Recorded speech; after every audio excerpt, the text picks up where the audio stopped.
Om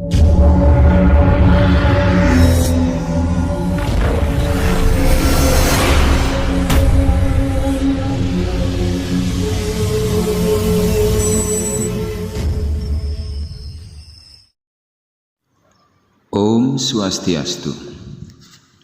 Dalam kisah Markandeya Purana kali ini, kita akan membicarakan tentang Raja Harishchandra. Bertahun-tahun yang lampau, pada zaman Tretayuga, tersebutlah seorang raja yang adil dan bijaksana bernama Harishchandra.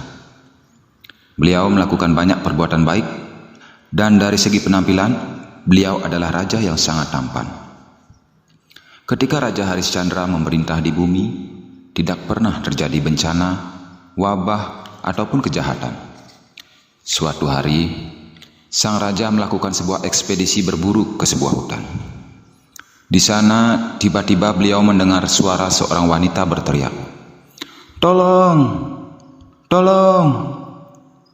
Maka, dengan melupakan binatang buruannya, Harishchandra segera pergi ke sana untuk mencari tahu apa yang terjadi. Maka yang didapatkannya adalah Resi Wiswamitra yang sedang bermeditasi dalam hutan itu. Melalui tapa brata yang hebat, beliau berusaha mendapatkan berbagai pengetahuan yang tidak seorang pun bisa mendapatkannya. Berbagai pengetahuan yang tinggi itu, salah satunya yaitu mengambil wujud berbagai wanita yang berteriak meminta tolong. Harishchandra sama sekali tidak menyadari bahwa wanita itu adalah pengetahuan yang mengambil wujud seperti itu. Ia berpikir bahwa wanita itu adalah wanita sungguhan yang sedang diserang oleh laki-laki yang bertapa itu. Maka, untuk menjalankan kewajibannya sebagai seorang raja, yaitu melindungi rakyatnya, ia kemudian mengambil sebuah anak panah dan memasangkan panah itu pada busurnya dan mengancam untuk menyerang Wiswamitra. Wiswamitra kemudian menjadi marah, dan ketika beliau marah, maka wanita yang merupakan perwujudan dari ilmu pengetahuan itu kemudian menghilang.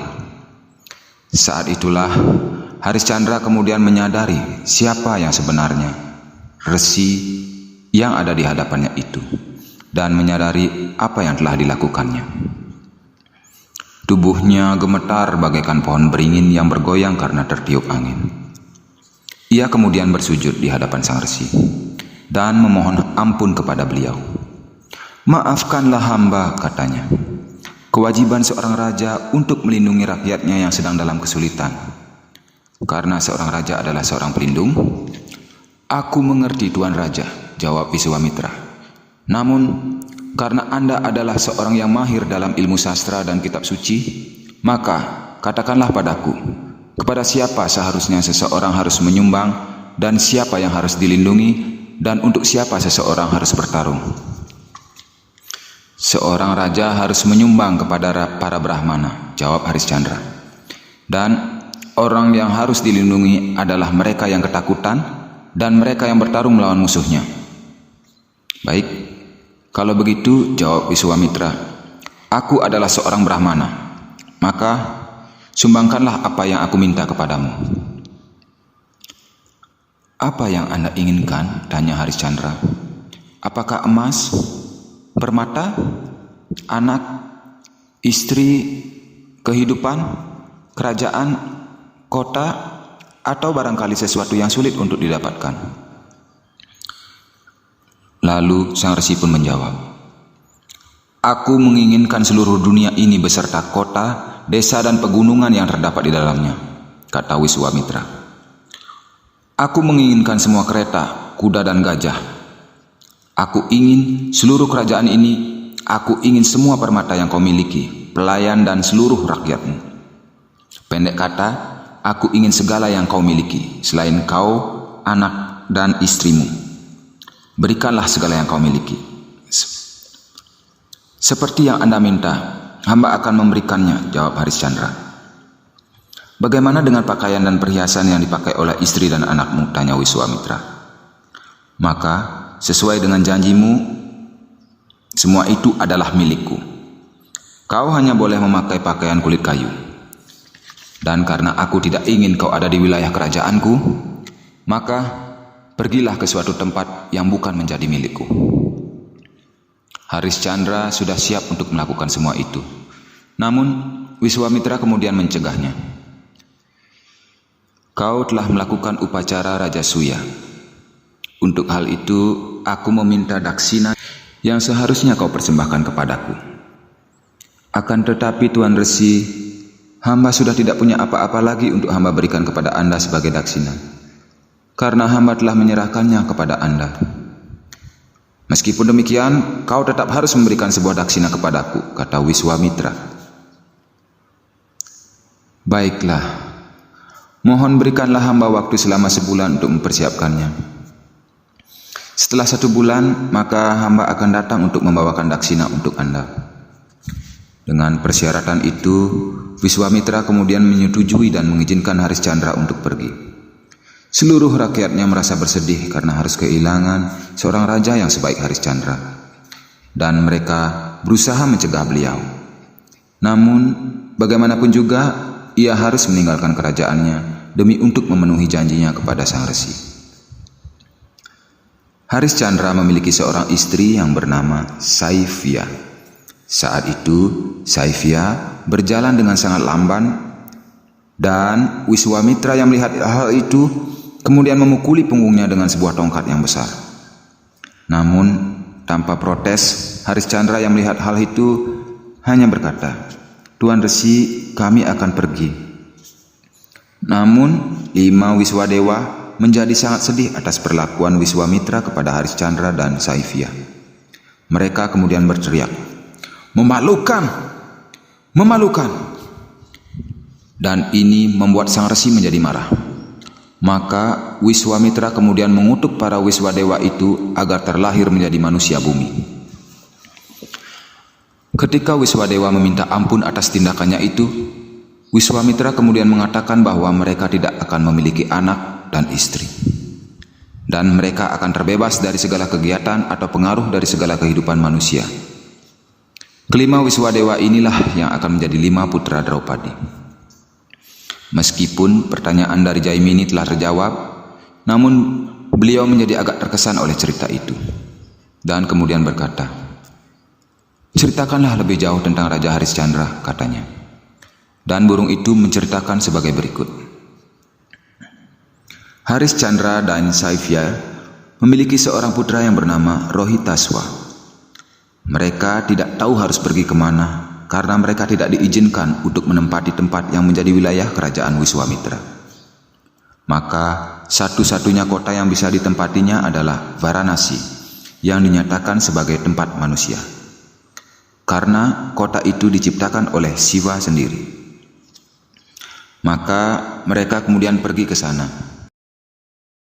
Namun ketika mereka akan memasuki wilayah Varanasi, maka mereka melihat Resi Wiswamitra berdiri di depan gerbang kota Varanasi. 1 bulan telah berlalu dalam pengembaraannya, dan Wiswamitra kembali datang untuk menemuinya dan berkata, "Tuan Raja, mana daksina yang kau janjikan? Hari ini adalah hari terakhir dalam tenggang waktu yang Anda berikan untuk hamba. Namun hari ini belumlah berakhir. Berikanlah hamba waktu hingga akhir dari hari ini, maka hamba akan memberikan daksina yang Anda minta." Mendengar hal itu, Wiswamitra menyetujuinya dan kemudian berjanji untuk datang setelah beberapa saat lagi. Namun kali ini Haris Chandra benar-benar tidak tahu apa yang harus dilakukannya, kemana ia harus mencari uang itu. Istrinya kemudian berkata, "Suamiku, jualah aku agar kau bisa mendapatkan uang untuk membayar daksina kepada Resi Wiswamitra." Mendengar kata-kata istrinya itu, Haris Chandra seketika itu juga pingsan. Ketika sadar kembali, ia menyadari bahwa tidak ada jalan keluar yang lainnya. Karena daksina untuk Wiswamitra harus dibayar, dan kalau tidak, maka resi itu akan mengutuknya. Maka beliau kemudian pergi ke pasar dan mulai menawarkan istrinya itu. Di sana ada seorang Brahmana yang juga menonton pemandangan yang mengharukan itu, dan berkata, "Berikan dia padaku, aku akan membelinya. Aku membutuhkan seorang pembantu jika istriku sedang sakit untuk melakukan pekerjaan." Haris Chandra sebenarnya merasa sangat pedih hatinya, namun tidak ada jalan keluarnya lagi. Maka ia kemudian menerima uang dari Brahmana itu dan bersiap-siap untuk mengatakan selamat tinggal pada istrinya yang baru saja dijualnya. Dan karena Saifya adalah seorang pelayan Brahmana, maka Brahmana itu kemudian menyeret rambutnya yang tanpa dosa itu dan memperlakukannya sebagai seorang budak. Akan tetapi Rohitaswa tidak mau melepaskan ibunya dan terus mengikuti dan memegang baju yang dipakai oleh ibunya. Ketika Brahmana itu mulai menyeret ibunya, maka ia mulai berteriak dan berkata, "Ibu! Ibu!" Saifya kemudian memohon kepada Brahmana itu, "Mohon beli juga anak hamba. Jangan biarkan aku berpisah dengan anakku juga, karena kalau tidak, maka aku juga tidak akan bisa melakukan pekerjaanku dengan baik. Belilah aku seperti seorang yang membeli seekor sapi dengan anaknya." Mendengar hal itu, Brahmana itu juga membeli Rohitaswa dan memberikan uang tambahan pada Harishchandra. Brahmana itu kemudian mengikat istri dan anak dari raja besar yang adalah mantan penguasa dunia itu. Harishchandra yang menangis pilu atas peristiwa itu ditinggalkannya begitu saja. Betapa menyakitkannya bencana yang menimpa raja besar keturunan dinasti Surya Wangsa itu. Namun tidak ada banyak waktu untuk meratapi kesedihan itu, karena Wiswamitra segera datang untuk menagih janjinya. Dan Harishchandra kemudian memberikan semua uang yang didapatkan dari hasil menjual anak dan istrinya itu. Namun Wiswamitra kemudian berkata dengan jijik atas kecilnya jumlah uang yang diberikan padanya, "Apakah hanya sejumlah ini yang sanggup kau berikan padaku? Apakah kau mau menghinaku dengan jumlah uang sekecil ini? Maka bersiaplah untuk menerima kutukanku." Harishchandra berusaha untuk mencegah Wiswamitra. "Hanya ini yang bisa hamba dapatkan saat ini, dan ini pun hamba dapatkan dengan cara menjual anak istri hamba. Namun masih ada 1/4 hari lagi yang tersisa. Kembalilah pada saat berakhirnya hari ini, maka hamba akan memberikan uang yang Anda minta untuk daksina itu." Resi Wiswamitra kemudian pergi. Sementara itu, Harishchandra berdiri di tengah pasar dan mulai berteriak, "Siapa yang mau membeli diriku? Siapa yang membutuhkan seorang pelayan? Belilah aku sebelum mentari tenggelam ke ufuk barat." Maka Dewa Dharma sendiri yang kemudian datang dalam wujud seorang candala atau orang buangan. Badannya kotor dan bau, tubuhnya sangat busuk, wajahnya tidak dicukur rapi, dan giginya menonjol keluar. Suaranya sangat kasar, dan di tangannya terdapat beberapa bangkai burung dan kalung tengkorak menggelayut di tubuhnya. Dan ia juga memegang sebuah tongkat. Di sekelilingnya terdapat banyak anjing jalanan, dan penampilannya benar-benar membuat semua orang akan menjauhinya. "Aku akan membelimu," kata candala itu. "Namaku adalah Pravira, dan aku mengurus semua mayat yang ada di kota ini." Usul itu sangat memberatkan hati Harishchandra. Karena bagaimana seorang raja yang terlahir dari golongan dinasti Surya Wangsa harus menjual dirinya pada seorang candala. Namun Resi Wiswamitra kemudian datang dan menyuruhnya untuk menjual dirinya pada candala itu. Sang raja itu kemudian jatuh bersujud di kaki sang resi dan berkata, "Aku adalah budakmu. Aku akan melakukan apa yang kau minta untuk aku lakukan.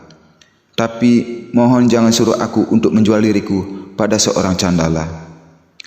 Jika kau adalah budakku, maka aku bisa menyuruhmu untuk melakukan apapun yang aku suruh untuk kau lakukan. Dan sekarang juga kau harus menjual dirimu pada candala itu, dan hutangmu padaku akan hangus jika kau mau menjadi budak dari candala itu." Sang candala itu kemudian membayar uang pada Resi Wiswamitra. Ia kemudian mengikat Raja Harishchandra dan membawanya pulang ke rumahnya. Di sana, di rumah sang candala, Harishchandra bekerja sambil meratapi nasib yang menimpa dirinya yang begitu tragis. Setelah beberapa hari, candala itu kemudian memberikannya kepercayaan untuk mengambil pakaian orang mati sebelum mayat mereka dibakar. 1/6 dari apa saja yang didapatkan dari peninggalan orang mati itu harus diberikan pada raja, sedangkan setengah dari hasil kerjanya akan diberikan kepada sang candala, dan sisanya yaitu 2/3 lagi akan diberikan pada Hariscandra sebagai gajinya. Semasana atau kuburan terletak di sebelah selatan kota Varanasi. Ratusan serigala ada di sana. Debu-debu hitam memenuhi angkasa dan tengkorak manusia yang bertebaran di mana-mana menimbulkan bau yang tidak enak. Ini adalah tempat yang sering dikunjungi oleh para hantu, asura, anjing, dan serigala. Ratapan para keluarga yang ditinggalkan oleh orang yang mati terdengar menggema menimbulkan rasa haru. Sementara itu, burung-burung duduk di atas tulang rangka yang berserakan. Hanya para candala yang menyenangi pemandangan seperti itu. Bahkan Yama sendiri akan merasa ketakutan melihat pemandangan seperti itu. Namun, Hariscandra justru harus bekerja di tempat seperti itu. Tubuhnya menjadi sangat menakutkan setelah bekerja di tempat itu. Tubuhnya menjadi sangat kotor dan dilumuri dengan abu. Ia juga tidak mendapat kesempatan untuk tidur. Ketika Hariscandra telah menghabiskan waktunya selama 12 tahun di semasana itu, ia bermimpi bahwa dirinya akan menghabiskan waktunya selama 12 tahun tinggal di tempat itu. Ini sangat menggoncang jiwanya dan membuatnya kehilangan kesadaran. Ia telah melupakan semua tentang anak dan istrinya. Sementara itu, Rohitaswa telah meninggal karena digigit seekor ular berbisa. Dan Saivya membawa mayatnya ke pekuburan itu. Namun Hariscandra tidak mengenal istri dan anaknya lagi. Dan selain itu, penampilan Raja Hariscandra juga sudah sangat berubah. Maka istrinya tidak bisa mengenalinya lagi. Akan tetapi, setelah beberapa saat, mereka kemudian saling mengenali satu sama lain. Dan mereka pun jatuh pingsan menyadari nasib buruk yang menimpa mereka. Ketika mereka sadar kembali, mereka kemudian saling memeluk dan meratapi nasib buruk yang telah menimpa mereka. Takdir telah membuat mereka tidak sanggup lagi menahan diri untuk menghadapi peristiwa yang sangat tragis itu. Sehingga mereka kemudian memutuskan untuk membunuh diri dengan masuk ke dalam kewaran api. Akan tetapi, sebelum mereka dapat melakukan semua itu, para dewa kemudian datang dengan dipimpin oleh Indra. Dan mereka mencegah pasangan yang malang itu untuk melakukan bunuh diri. Dharma dan Wiswamitra kemudian datang juga, dan para dewa kemudian menyatakan bahwa nasib mereka memang telah ditakdirkan untuk seperti itu. Maka, agar suami istri ini bisa pergi ke surga dengan tubuh fisik mereka, Indra kemudian memercikkan amerta ke tubuh Rohitaswa sehingga anak itu hidup kembali. Dan Wiswamitra juga membuka tangan persahabatan untuknya. Akan tetapi, Hariscandra menolak untuk pergi ke surga. Kewajibanku adalah untuk rakyatku, katanya. Aku harus kembali ke kerajaanku untuk melihat bagaimana keadaan rakyatku. Aku tidak bisa pergi ke hutan jika mereka tidak ikut bersamaku ke sana. Dan jika mereka pergi ke neraka, maka aku juga akan pergi ke sana untuk mengikuti mereka. Indra kemudian berkata, Tuan Raja, bagaimana bisa seluruh rakyat Anda pergi ke surga? Mereka masing-masing memiliki pahala dan dosa yang harus ditebusnya. Hariscandra kemudian menawarkan pahala yang didapatkannya pada masing-masing rakyatnya. Melihat hal itu, maka sebuah wilmana datang dan membawa semua penghuni kerajaan Ayodhya ke sana. Kemudian Rohitaswa diangkat menjadi raja di sana.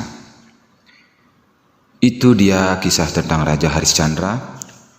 Dan dalam video selanjutnya kita akan membicarakan tentang kisah Wiswamitra dan Vasistha dalam Markandeya Purana. Terima kasih telah mendukung channel kami. Om Santi Santi Santi Om.